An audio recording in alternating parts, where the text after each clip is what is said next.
Hello dear students, how are you all? I hope you all are doing very well. So I am back with a new chapter, chapter number 6, that is manners in a computer lab. Okay, so आज हम देखेंगे कि कौन कौन से हमें protocols या rules को फॉलो करना चाहिए कंप्यूटर लैब में, that is manners in computer lab. Okay, so learning this chapter, enter quietly in the lab, keep a correct posture, stay focused, keep it clean, be gentle, be safe and share equally. So बच्चों, not in the computer lab only, आपको ये हर जगह follow करना चाहिए इन rules को. Okay, so now etiquettes follow करना काफी necessary होता है. So children, here we will learn the correct way of using computers in lab. Okay, so first of all, enter quietly in the lab.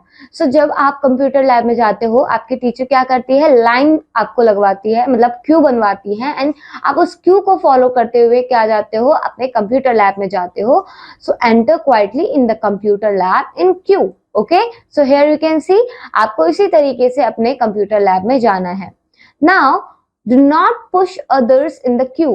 अब Q जब आप बनाते हो तो आपके आगे भी कुछ लोग होते हैं, पीछे भी कुछ लोग होते हैं ना. So do not push others in the queue. आपको पुश नहीं करना वरना गिर सकते हैं एंड चोट भी लग सकती है. Now here you can see the next point, that is keep a correct posture. Okay, so keep a correct posture. So always sit straight on a chair in front of the computer monitor. Keep your chair at the proper height. Now students, आपकी जो chair होती है वो adjustable होती है, right? आप उसे ऊपर नीचे कर सकते हो. सो आपको क्या करना है, अपने जो कंप्यूटर सिस्टम है, राइट, आपके सामने मॉनिटर होगा. सो आपको उस कंप्यूटर सिस्टम के अकॉर्डिंग अपने आप को सही पोस्चर में स्ट्रेट बैठना है. ओके, ना ज्यादा आपको नीचे होके बैठना है, ना ज्यादा ऊपर होके बैठना है. Now keep a proper distance from the monitor.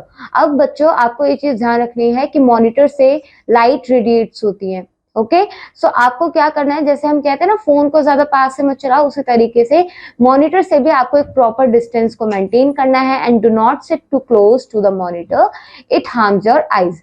सो इसी तरीके से आपको बच्चों, देखिए, सेफ डिस्टेंस बना के रखना है, ना कि इस तरीके से आपको मॉनिटर की स्क्रीन पर अपना फेस बिल्कुल लगा लेना है.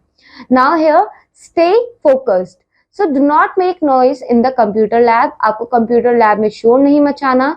Next, keep it clean. So do not eat or drink near the computer. अब बच्चों, कंप्यूटर के आसपास आपको ना खाना खाना है, ना ही पानी पीना है. Keep the computer and it's near by area clean. तो बेसिकली आपको यहाँ पे क्या करना है, अपने कंप्यूटर सिस्टम के आसपास सफाई रखनी है. ये देखिए, पानी अगर पीना है देन आपको कंप्यूटर सिस्टम से दूर हट के पीना है, ना कि उसके पास बैठ के खाना पीना है. ओके, सो इस पिक्चर को आप देखिए and you can have an idea how to follow the rules. Now cover the computer when it is no use. So बच्चों, यहाँ पे क्या बोला गया है, cover the computer when it is not in use. So basically आपको अपने computer को कवर कर देना है जब आपका काम कंप्लीट हो चुका है. Okay, now be gentle. So press the keys of the keyboard gently. So यहाँ पे आपको जेंटल होने के लिए बोला है, क्योंकि आपके कंप्यूटर सिस्टम में कुछ पार्ट्स होते हैं जिन्हें आपको अच्छे तरीके से यूज करने की जरूरत होती है. मतलब आपके पास माउस होता है, कीबोर्ड होता है, राइट? तो आप उन्हें जेंटली प्रेस करें. Press the keys of the keyboard gently. Do not bang hard on the keyboard, वरना उनकी कीज क्या हो जाएंगी, खराब हो जाएंगी. जेंटली प्रेस कीजिएगा. अगर आप फोन पे आराम से काम करते हो तो आपका फोन स्मूथली वर्क करता है, बट अगर आप बहुत तेजी से अपने फिंगर को उस पर टैप कर रहे हो तो कुछ भी हो सकता है ना. सो उसी तरीके से next, handle the mouse gently. Do not click the mouse button continuously. अब बच्चों, इसमें क्या बोला गया है, आपको अपने माउस को भी जेंटली यूज करना चाहिए और माउस के बटन को कंटिन्यूसली बार बार क्लिक नहीं करना चाहिए. Now be safe. How? Because do not touch wires. There are many wires in the computer lab, okay, and cables and electric sockets. So when the power button or computer is on, if a wire has come out, ask your teacher to put it back.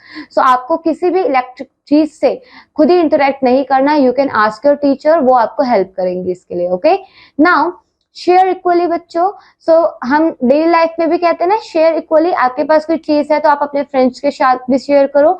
सो उसी तरीके से share equally. Do not fight share the computer with your friends. एक computer system पे ma'am कभी कभी group बना देती है. Why? Because of this quality. Share equally and take turns for using the computer. और इक्वली टर्न भी दो. अगर आपका काम हो चुका है तो आप दूसरे बच्चे को टर्न दीजिए उसकी. Now, a computer works on electricity just like a TV. Okay, so it's important to be careful, remember that. Now here you can see, यहाँ पे fight नहीं करना, share equally करना है. This is the wrong habit, second one. Okay, now vocabulary, posture is the position which you hold your body while standing और sitting. तो बच्चों posture क्या है? पोस्चर एक पोजीशन है जो बताती है अगर आप खड़े हैं तो सीधे स्ट्रेट खड़े रहिए, बैठे हैं तो स्ट्रेट बैठिए, right. So bang is to hit something in a way that makes a loud noise. और बैंग क्या होता है बच्चों? बैंग मतलब होता है कि आप किसी चीज को हिट कर रहे हो बहुत तेजी से, वो टूट भी सकती है और उससे लाउड नॉइज भी आती है. Okay, now let's see in a nutshell. So we should follow safety rule while using of computers. We must follow guidelines for maintenance of the computer and be sensitive to the needs of other users. So बच्चों यहाँ पे nutshell में यही बताया गया है, कुछ etiquettes बताए गए हैं कि आपको safety rules को follow करना चाहिए कंप्यूटर को यूज करते वक्त, और हमें गाइडलाइंस को फॉलो करना चाहिए कंप्यूटर के मेंटेनेंस के लिए, and be sensitive to the needs of the other users too. आपको दूसरों का भी ख्याल रखना होगा. Now check your knowledge. So whatever we have covered in this chapter, you have to revise it and check your knowledge by doing this exercise. Okay, so is it clear to all of you? Very nice. So that's all for this chapter, student. Now I'm gonna meet you in the next lecture with a new chapter. Till then, keep learning and keep exploring. Okay, students. Bye bye, students.